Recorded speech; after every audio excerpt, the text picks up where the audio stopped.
St. Augustine record and my St. John's son. This is The Playbook, brought to you by the Sunset Grill, with your hosts Kevin Bassarat, Jonathan Bennett, and Justin Barney. Running the I formation with all the information you need on St. Johns County football. It's the last week of prep football playoffs here on the Playbook, meaning it's time for the state championships. By the time you guys are watching this, we'll be in our private jet flying down to Orlando. We got a private jet now? Yes, we do. All right. But first, let's start with last week's games. More specifically, St. Augustine, where the Yellow Jackets won 35-0. St. Augustine's mascot promoting the Playbook a little bit as the Yellow Jackets play host to Citra's North Marion in the Class 3A state semifinals. Into the action now, K1 Jakes finds Richard Hall on this pass, setting up a Cardale Brown 1-yard leap into the end zone. This was supposed to be a game of defense though, and the Jackets showed it, shutting down North Marion's running attack. The Colts defense isn't something to forget though either. Lewis Carlton sure won't forget them after Kevin Manning lays them out in this big hit.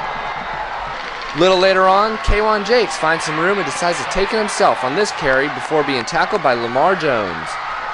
That sets up Jakes again for this 8-yard touchdown run. Jakes would finish the night with 9 rushes for 53 yards and 13 passes for 121 yards.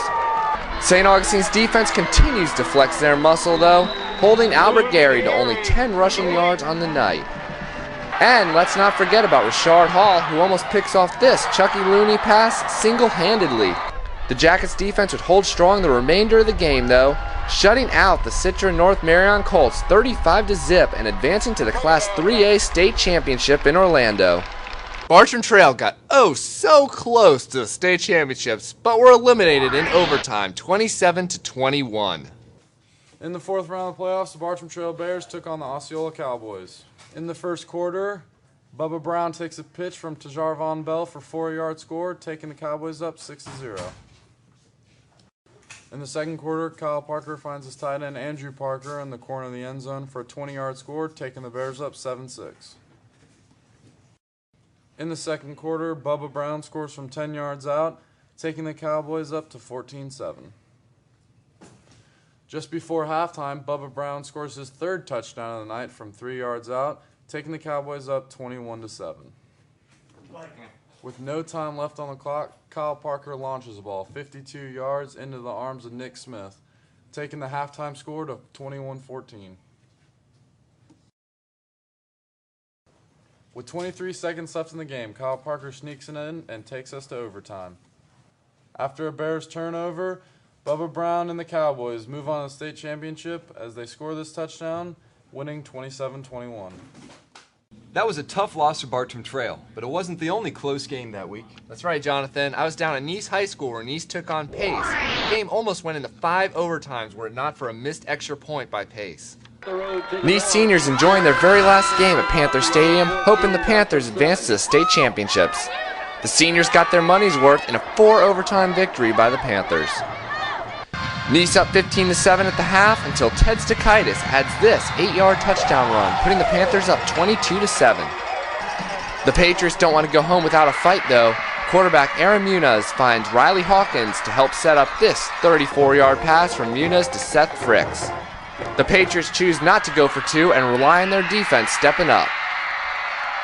And stepping up they did. Stakaitis looking for Matt Leedy, but finds Pace's Corey Strange, picking it off and bringing it back before Stakaitis saves a touchdown. Back on Pace's side of the ball, another pass to Riley Hawkins gets the Patriots to the 5-yard line before Ari Johnson runs it in for the touchdown. 2-point conversion attempt, Muniz finds Riley Hawkins to tie the game at 22. Ted Stakaitis tries to find an open man and finally finds Jordan Anderson in the end zone. He looks to have the TD, he thinks he has the TD, but he's called out of bounds. Did he get his foot in? The incomplete call doesn't scare the Panthers though.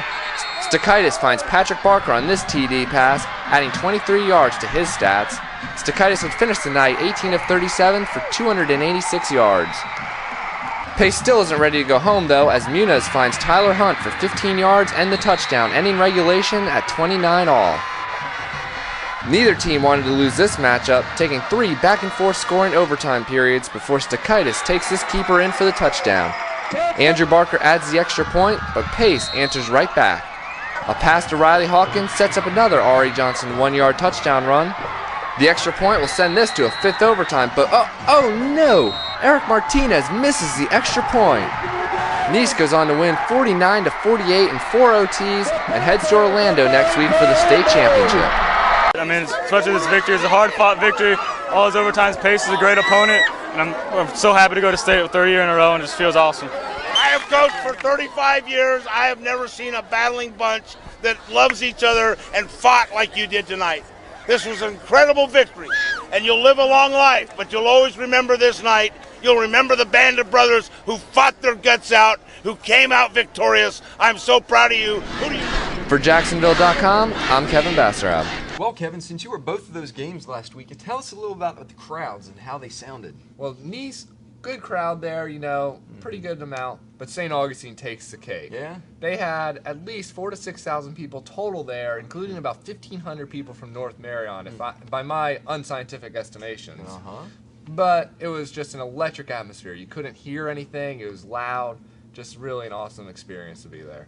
Moving on now, let's talk a little bit about our Sunset Grill Week 16 high school football action in St. Johns County moves south to Orlando. State Championship Week will be first kickoff with our Player of the Week from Week 15, and it's got to be none other than the St. Augustine High School defense. This unit has been doing it all season, but maybe no more of an impressive performance as they did last Friday against Citro North Marion in a 35-0 win in the state semifinals, folks. This is not Week 1 or a jamboree. This was the state semifinals for the right to go to the state championship game, and St. Augustine threw a shutout in a 35-0 win over North Marion. And this North Marion team was no slouch.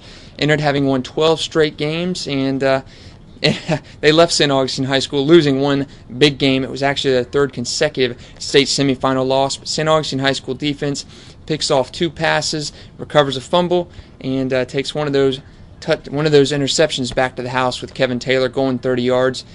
81 total yards from North Marion. They actually had more yards and penalties than the St. Augustine defense allowed them. So the St. Augustine High School defense, more indicative of a season award as well, with the Player of the Week in Week 15, the entire defense. They've been doing it all year, but none other than last week was their biggest and best performance of the season.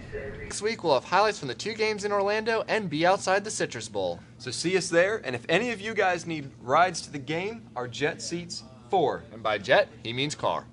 And on behalf of myself, Kevin Bassarab, Justin Barney, and Bill, the Magician Bortsfield, we'll see you next week in Orlando.